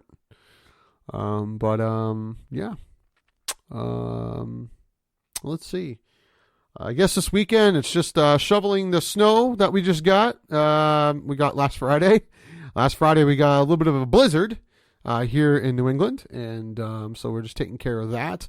Let's see. Today also running some errands, and then last weekend our bowling team started our new season, our winter and spring season of the USBC Southern New Hampshire USBC Sanctioned League. And we had our first matchup last week. We won that one by a lot of points, and we're looking like a better team. We got rid of one of our other teammates from last season. One of them left, is no longer on the team, and we got someone new, a new bowler on the team who bowls very well and seems like a good mix to the team. So we're looking like a much stronger team so far. It'll take a couple weeks to fully confirm that, but we're looking like a much stronger team this season. So hopefully we can do some pretty good things. But tonight is our second matchup. We'll take on a team that has no name at the moment, but they're Team 2. We'll take them tonight in Merrimack. So we got that, and then the upcoming week, I guess. The upcoming week to continue to hit the grind, as they say, right? So, all right. Now it is time for the 2 societal topics of my choice. Of course, these are topics that I pick randomly that I feel need to be discussed at this point in time, that I believe are big issues with society. And for those listeners who could get some education from it, I hope that you're able to gather some material from the show, from what I say, and use it as advice or as to kind of look at things in a different view. This is the fun part of the episode because I get to share my 2 cents worth, pretty much. I get to add my side to things and pretty much constructively vent to you listeners, and hopefully you guys will find some constructive, vital piece of information, or a very valuable piece of information that you could use wherever you may be struggling with or having issues with currently. So, and just understanding society from my point of view a little bit better, which could help a lot of people understand things better, and hopefully be a part of helping this troubled society become a much better society. So, without further ado, actually, before I get into any of the topics, I do want to give another review, like I have been for many episodes, that there's still tons of car accidents. I mean, with driver's etiquette and piss poor, driving etiquette and violations on the road, traffic violations. There has been, I think I counted like 7 or 8 car accidents I'm a commutes from during my commutes from here to Concord to wherever. And I'm seeing a lot of car accidents, a lot of people not driving responsibly, and a lot of people driving stupidly, not looking where they're going, too much in a rush, very impatient, not understanding patience, not understanding, the rhythm of the road and when they should go, when they should not go, and causing more accidents and just not having a sense in their heads, really. It is winter, like I've stated. We are obviously in the winter season. There's snow on the ground. There's also a thing called black ice, a substance called black ice. So you shouldn't be speeding anyway. You could easily hit black ice, as black ice can be hard to spot, and it could send you flying off the road.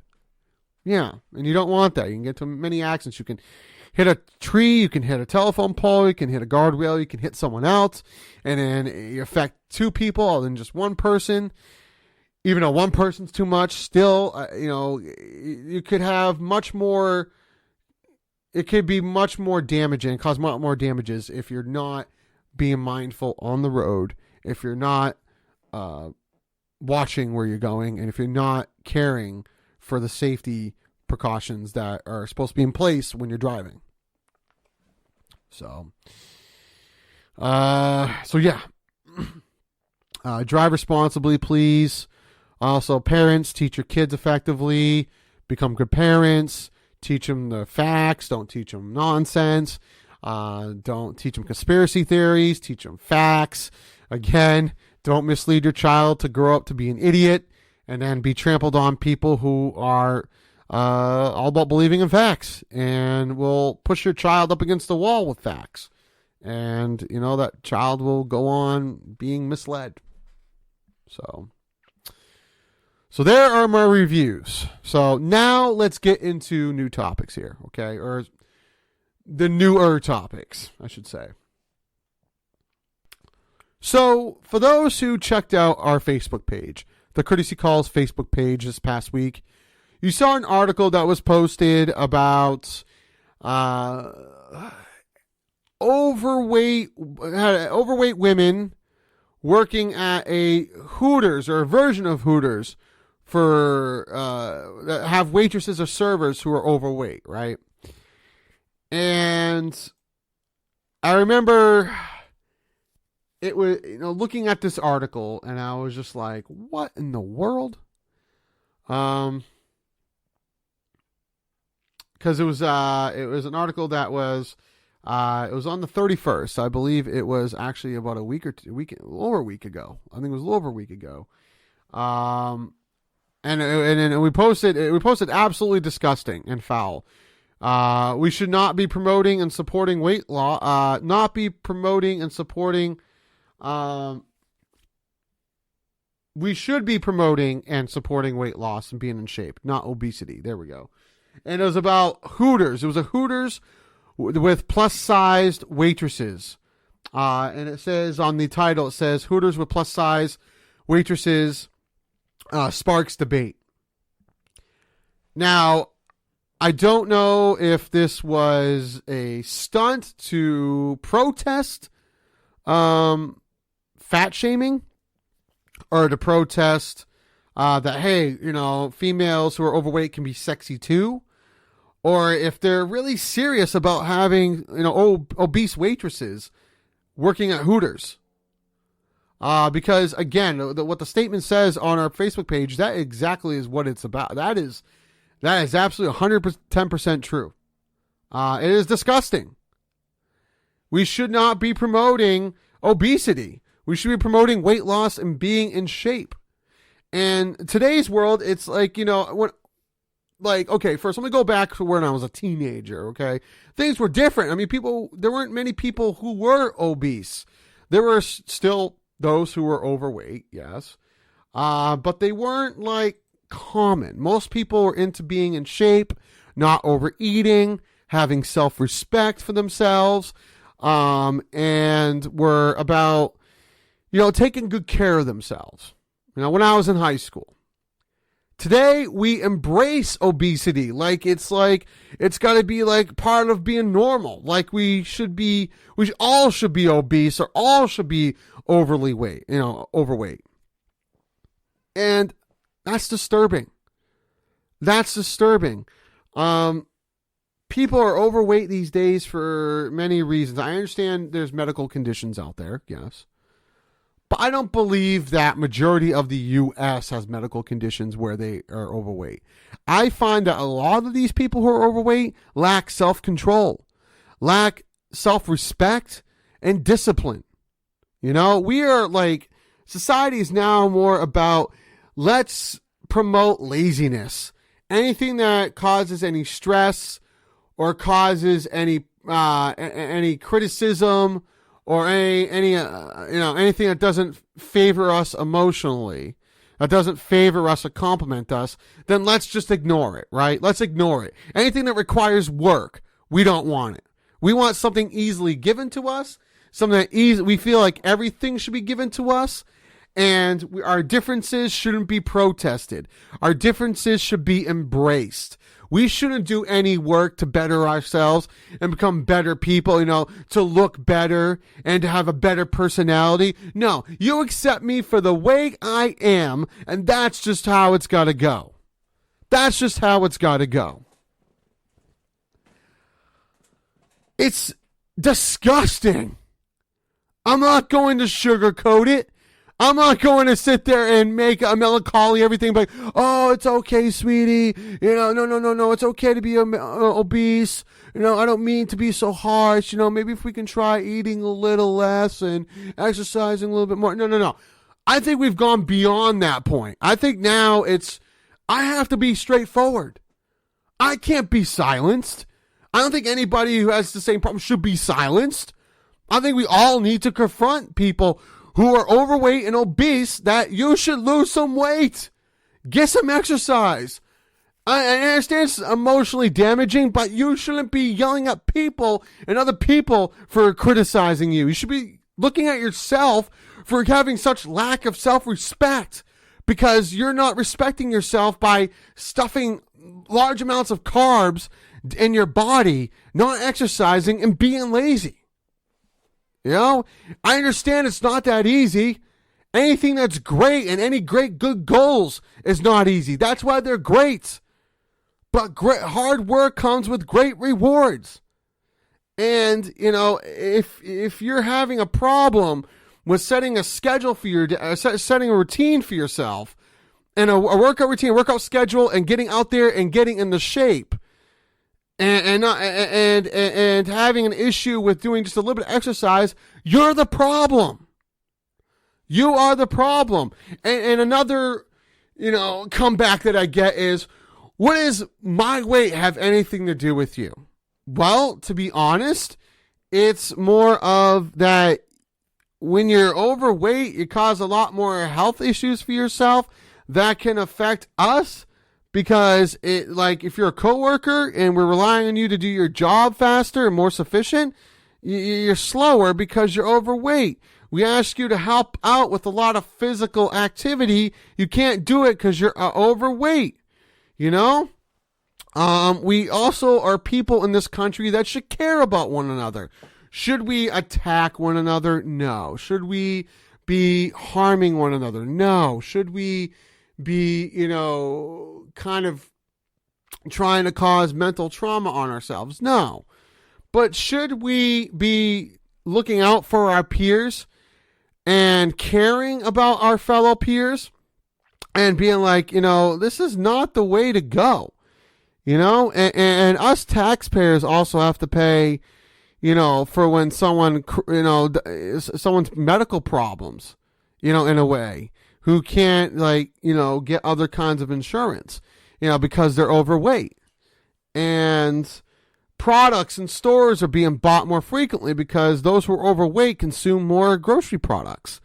And things are unavailable as it is. So it's people's weight can be a problem. And it's just looking at people who are overweight. You don't have to look, but if good 70 to 80% of people are obese, we can't look at much with, we can't look in much other different direction without seeing someone who's obese or seeing a massively obese people. It's just, this is America. We shouldn't be massively obese. We shouldn't be embracing it either. I don't want to go to a freaking Hooters and have to see someone who's like 400 or 500 pounds wearing, booty shorts and a low cut top. Nobody wants to see that. I don't. We don't have to go to a Hooters. I shouldn't have my options limited because people are massively overweight. It's called people have no respect for their bodies. They, it's called work, people. It's called getting off your ass and doing stuff. Why do you turn that down? I don't understand it. Why do you turn down hard work and exercise? Because it's hard? Because you are not strong enough to handle hard work? You're not strong enough to handle a little bit aerobic exercises to get your blood flowing a bit? You can't handle like staying active and sweating a bit? Sweating's disgusting. Join the club. People who are in shape and out of shape are sweating. Sweating's part of normal of staying in shape. It's supposed to be. When you're in shape, sweating is a normal thing. You're all those like waste, all that waste is coming out of your body. That's why. So it's, yes, I understand there's food that is way too good. I understand that. Trust me.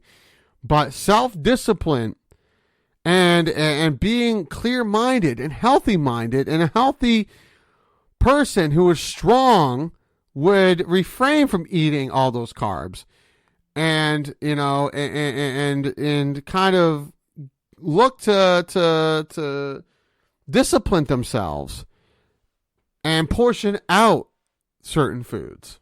Everything in moderation, absolutely. In moderation.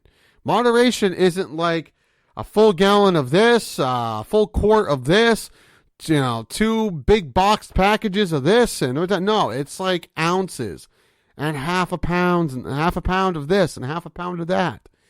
It's weighing things out in measurements, and you don't have to go from eating large amount of food to eating very little in the snap of a finger. No, you want to gradually just wean yourself to eating less, to eating a balanced portion. You can eat like a large amount and then take like a small amount away every week or two, and then another small amount every week or two, then another amount every week or two, until you've brought it all the way down to a full, well-balanced diet, And then go for a walk. Go for walks if you're that obese, and then, then go for small jogs. And then soon before you know it, months and months after doing fast walks and slow jogs, you'll actually, after jogging for a while, you'll start to run. And then running you could do, and then stick with running. And then before you know it, you're in shape. It takes work. It takes determination. It doesn't take, feeding into your depression, feeding into your negativity. It's not feeding into scarring or making excuses of this person made fun of me at this, or I was made fun of this, or I have no ambition of that. It's called being cattle prodded out of the bed or off the couch and being forced to look at the bigger picture, the positive picture, the wellness picture, the greatness of what this world can be and once was, and get your butt in the shape and get out there and become a better person of yourself. Society, stop embracing massively obese individuals and start promoting health and wellness, because people croaking is going to be on you. Thank you. All right, the last but certainly not least of the 2 societal topics of my choice has to deal actually with negativity. It has to deal with, obviously, society. All these do. But it's about people feeding into hate and negativity rather than helping create positive atmosphere. And this also could help people who are massively obese. I noticed that with society, we are much more negative than we've been. We are at a very high of negativity. And that can cause people to go in depression mode and not find a reason to be positive or motivated and to stay in shape and be in shape. and to eat healthy. People want to scarf down fast food products, high carb, high saturated carbs, and a lot of unnecessary fats. And, because it makes them happier, because that's the thing. People want instant happiness. Why drinking's on the rise, why drug abuse is high, and the reason why people are eating a lot of unhealthy food that causes instant happiness, because it's all about trying to find instant happiness, right? And not doing things the natural and normal way. Now, part of it is a society is just so negative. And it's not necessary negative where people need to like motivate people or give them constructive criticism, which I wish a lot of people understood what constructive criticism actually is. A lot of them do not. A lot of them are just like, well, I should tell people that they're fat and ugly and disgusting and should go out and get into shape, right? No. I should tell people that they're freaking stupid and need to get an education, right? No. That's harsh. I should tell people, that they are wrong and that their whole culture's wrong and their beliefs are stupid. No. You shouldn't go any of that. You shouldn't even go in and try to, talk rumors and shit about people, about their work ethics and overpower people and step on their toes. None of that. Constructive criticism meaning you are doing in a very caring manner and actual caring manner. Give them a positive, then give them the constructive criticism, and then give them some positive support onto it, and explain the reason why this is and the reason why you feel this way and why it's not okay what they're doing. That's to me, that's plain and simple to understand. But people are not doing that. People are just being very hateful. Dark humor is on the rise. People like to joke around about, dead babies, killing women, killing people of different races, and like to joke around about rape and abusing women. It's not okay. That just feeds into more, negativity. That's just a shield to shoot off anger. It's kind of venting out your anger in trying to do it in your own comical way. To find humor in abuse is not okay. To joke around if the other party's okay with it, just to give a small joke around, that's fine. When you excessively do it, it becomes more of an issue. Like I say, I understand the nature of some jokes. Some jokes are effective when there is some sort of negative, rude, and crude material involved, especially for us New Englanders who are like rough around the edges. We do it a lot, right? We do. Many people go through from other parts of the U.S. and then come here to New England have labeled us, sorry for my language, but as assholes. We have been labeled as assholes, and our mood. The weather is not the only cold thing here in New England. It's also our attitude. And we're bitter because, yes, okay, the weather can have something to do with it because of the cold temperatures. But we're just the culture around here. We're just rough around the edges. And we like to be bitter, and we like negative humor because it's our defense mechanism for really lacking a lot of self-confidence and lacking skills and having, some credibility and talent and skills and just not having good self-confidence, I guess. And, to have self-esteem issues as well and other things. We use negative humor and bad, bitter humor as a defense mechanism rather than just be nice. I mean, you talk to some people here in New England about being nice and positive. They're like, what are you talking about? If you're going to be that ridiculous, we should be able to joke. I don't know what you're talking about. And then you ask them to be like a little nicer and then they blow it out of proportion. They're like, oh, well, let me just, melancholy everything for you. Let me just make everything all fine and dandy and perfect for you. Let me just say, how's your day? You're wonderful, amazing, fantastic. Oh, you look so good. Oh, you're amazing. You're perfect and don't do anything wrong. I'm like, what? That's like blowing it way out of proportion. I never asked you to kiss my ass or to kind of blow smoke or to give me like, to kind of like be sarcastically very nice to me. I get it. I don't believe in sugarcoating everything either, obviously, for those who have listened to many episodes of this podcast. I'm just asking you to like not be so damn negative. And why a lot of people be negative? Why can't you be nice to one another? Why can't you be acknowledge someone and not just be like, hey, what's up? Be like, hey, how was your day? How are things going? How are things to you? You know, hi, did you have a good day, or did you have good things at work? How is work going? Good. How's it? You know, I understand people have probably not done that to you and haven't been nice to you and been kind to you. I get that, okay?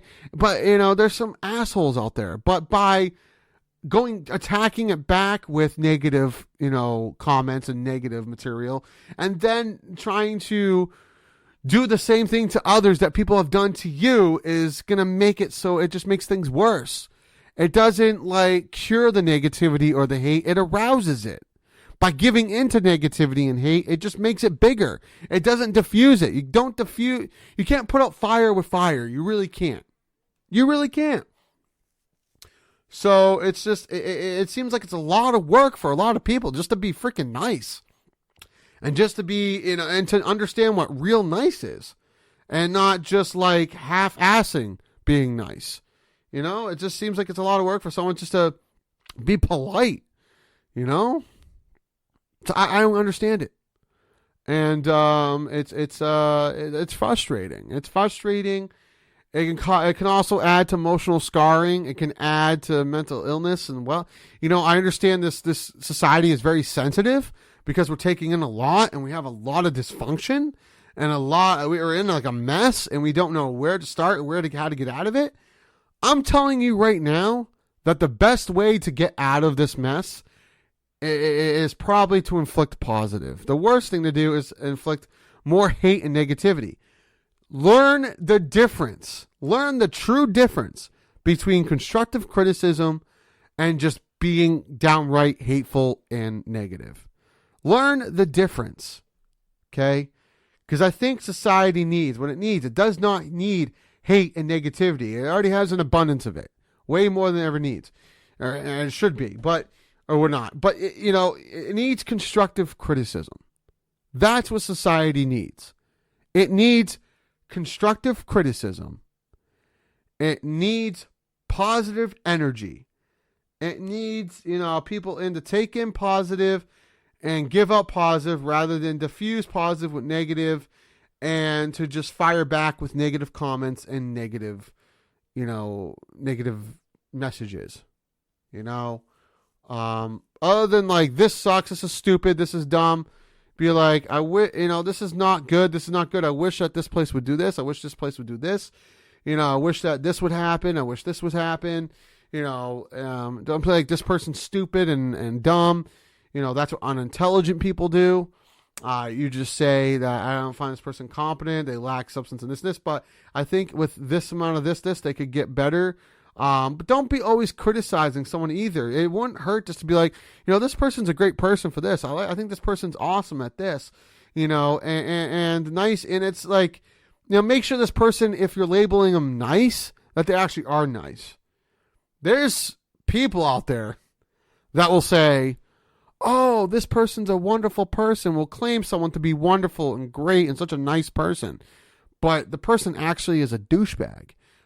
They have nice manners at times, and they can come across with a nice tone to things.